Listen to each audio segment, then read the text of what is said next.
সভাপতি, বিএনপির সভাপতি, আপনাদের এই চর এলাকার লোক সহ বিএনপির নেতৃবৃন্দ,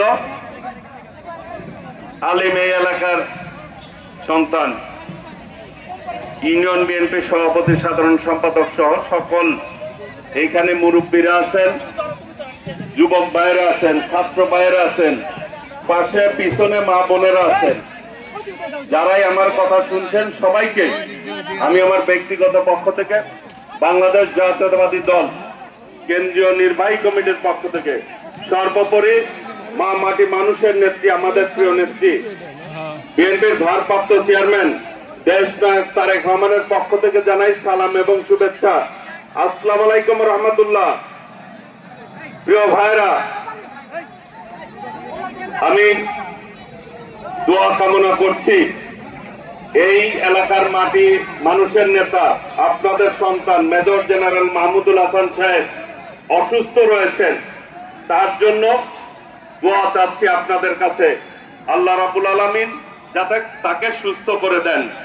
প্রিয় ভাইরা, ইফতারের পূর্ব মুহূর্তে আল্লাহ রাব্বুল আলামিন রোজাদারের দোয়া কবুল করেন, তাই না? কারণ রোজাদারকে সবচেয়ে বেশি পছন্দ করেন আল্লাহ রাব্বুল আলামিন। এই টাইমটাতে আল্লাহ ফেরেশতাদেরকে ডেকে বলেন, এই যে দেখো রোজাদাররা খাবার সামনে আছে, কিন্তু ক্ষুধাও লেগেছে, সারাদিন কিছু খায় নাই, শুধুমাত্র আমার হুকুমের অপেক্ষায় রয়েছে তারা। আমি যখন হুকুম করব তখনই তারা খাবার গ্রহণ করবে। এই জন্য আল্লাহ রাব্বুল আলামিন রোজাদারদের দোয়া কবুল করেন। আমরা সবাই সবার জন্য দোয়া করব। আমি দু একটি কথা বলতে চাই। আমিও যমুনা চরের এলাকার মানুষ, আপনাদের মতো সাধারণ ঘরের সন্তান। আমি কোন বড় ঘরের সন্তান নই, আপনাদের মতো সাধারণ ঘরেরই জন্মগ্রহণ করেছি আমি। তাদের চর এলাকার মানুষের দুঃখ দুর্দশা কি এটি ভালো করে জানি। এই যে নদী দিয়ে আসলাম, যারা ঢুকায় আসছেন আর হাইটা পার হয়, পরে কিন্তু ঠিকভাবে চিনাও যায় না তাদের কোথায়। কাজে আমাকে এই আসগর আলী সাহেব বলেছিল এবং এই এলাকার সভাপতি বলেছিল যে একটা ব্রিজের খুবই প্রয়োজন। আমি এই এক্সেন এবং ইঞ্জিনিয়ার ওনাদের সাথে কথা বলেছিলাম, ইনশাল্লাহ এইখানে ব্রিজের ব্যবস্থা ইনশাল্লাহ করে দিবে। ইনশাল্লাহ আল্লাহ চাইতো এই চর এলাকার যেটি প্রয়োজন, আমি বলতে চাই আপনাদের ভোটের মাধ্যমে যদি আল্লাহ রাব্বুল আলামিন বিএনপিকে ক্ষমতায় নিয়ে আসে, ইনশাল্লাহ এই চরের ব্রিজও হবে, সর্বোচ্চ উন্নয়ন করবো ইনশাল্লাহ। প্রিয় ভাইরা, আমি বলতে চাই বিগত দিনে একটি সরকার ছিল না ভাইরা? শেখ হাসিনা সরকার, খুনি সরকার, ফ্যাসিস্ট সরকার, যারা এই দেশের আলেমদেরকে হত্যা করেছে, ছাত্রদেরকে হত্যা করেছে, শ্রমিকদেরকে হত্যা করেছে, আমাদের বিএনপি অসংখ্য নেতাকে হত্যা করেছে। আমাদের নেতা এম ইলিয়াস আলী সাবেক এমপি, তাকে গুম করেছে, চৌধুরী আলমকে গুম করেছে, ছাত্র দল যুব দলের অসংখ্য নেতাকে গুম করেছে। অপরাধ কি? এরা কি এই দেশের মানুষ না? কিন্তু যখনই অন্যায়ের বিরুদ্ধে আমরা কোনো কথা বলতাম, তখনই আমাদের উপর অন্যায় ভাবে অত্যাচার নির্যাতন করা হতো। অসংখ্যবার আমাকেও জেলে নির্যাতন করা হয়েছে। প্রিয় ভাইরা, আমাদের প্রিয় নেত্রী দেশনেত্রী বেগম খালেদা জিয়া, তাকে অন্যায় ভাবে কারাগারে রেখেছিল, চিকিৎসার পর্যন্ত ব্যবস্থা করতে দেয় নাই। এইরকম একটি জালেম সরকার আল্লাহর রহমতে, আল্লাহর ইশারায় দেশনায়ক তারেক রহমানের নেতৃত্বে এই দেশের ছাত্র জনতার আন্দোলনের মধ্য দিয়ে পালিয়ে যেতে বাধ্য হয়েছে, তাই না ভাইরা? সেই পতিত স্বৈরাচার, সেই খুনি চক্র আবার বিভিন্ন কায়দায় ষড়যন্ত্র কিভাবে এই দেশকে অস্থিতিশীল করা যায়। আমরা কি কেউ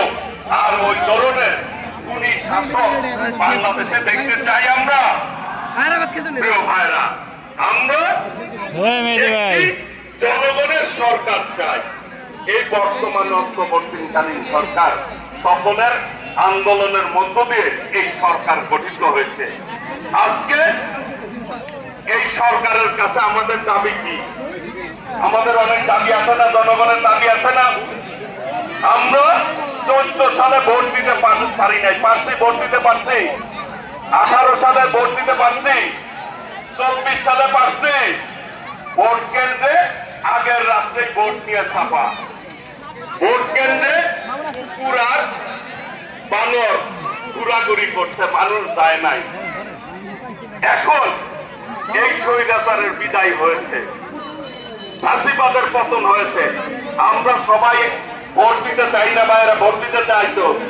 কে কে ভোট দিতে চাই হাত তুলেন তো। আমরা সবাই ভোট দিয়ে পছন্দ মতো সরকার গঠন করতে চাই, তাই না ভাইরা? এই দেশের মালিক কারা? আপনারা, আমরা, এই দেশের জনগণ সকলে মিলে এই দেশের মালিক। আপনারা যদি ভোট না দেন তাহলে কি সরকারের দায়িত্ব পাবে কেউ? এটা ভোটের অধিকার আপনাদের, এই ভোটের মালিক আপনারা, এই রাষ্ট্রের মালিক আপনারা। কাজে জনগণের মালিকানা জনগণকে ফেরত দিতে হবে, নাকি ভাইরা? জনগণ যাকে পছন্দ করবে, জনগণের জন্য যারা কাজ করবে তাদের কিন্তু আপনারা ভোট দিবেন, নাকি ভাইরা? বিএনপি বাংলাদেশের জনগণের দল। বিএনপিকে বাংলাদেশের জনগণ পছন্দ করে, জনগণের কেউ বিএনপি পছন্দ করে এবং ভালোবাসে। আমাদের নেত্রী দেশনেত্রী বেগম খালেদা জিয়া 91 সালে ওয়াদা করেছিল যে 5,000 টাকা কৃষি ঋণ মওকুফ করবে। এখানে মুরব্বীরা আছে। চরের জমি 20-25 বিঘা খাজনা মাফ করবে। করেছিল না ভাইরা? দেশনেত্রী বেগম খালেদা জিয়া 91 সালে চরের জমি খাজনা মাফ করে দিছিল না? তাহলে বিএনপি যা বলে তাই করে। এখন সামনে যদি সরকারে আসে, আমাদের দেশ নায়ক তারেক রহমান বলেছে মানুষকে, এই গরিব মানুষের, বাংলাদেশের প্রত্যেকটি নাগরিককে একটি করে ফ্যামিলি কার্ড দেওয়া হবে। সেই ফ্যামিলি কার্ডের মধ্যে উনি ওই কার্ডের বিনিময়ে একটি টাকা পাবে। সেই টাকা দিয়ে গরিব দুঃখীরা যাতে তাদের সংসার চালাতে পারে। প্রত্যেক নাগরিককেই ফ্যামিলি কার্ড দেওয়া হবে। 31 দফা উপস্থাপন করেছে আগামীর বাংলাদেশ কিভাবে চলবে। আর স্বাস্থ্যের কথা চিন্তা করে বলেছে স্বাস্থ্য সেবার জন্য হেলথ কার্ড দেওয়া হবে। ওই কার্ড দেখিয়ে হেলথ, স্বাস্থ্য, চিকিৎসার ব্যবস্থা পাবে এই দেশের জনগণ। প্রিয় ভাইরা, সংস্কার, অনেক উপদেষ্টারা বলে সংস্কার নিয়ে কথা বলে, বিএনপি নাকি ঠিকভাবে সংস্কার প্রস্তাবন করে নাই। আজকে 7 মাস গেল, আপনারা জাতির জন্য কোন প্রস্তাবনা উপস্থাপন করেছেন?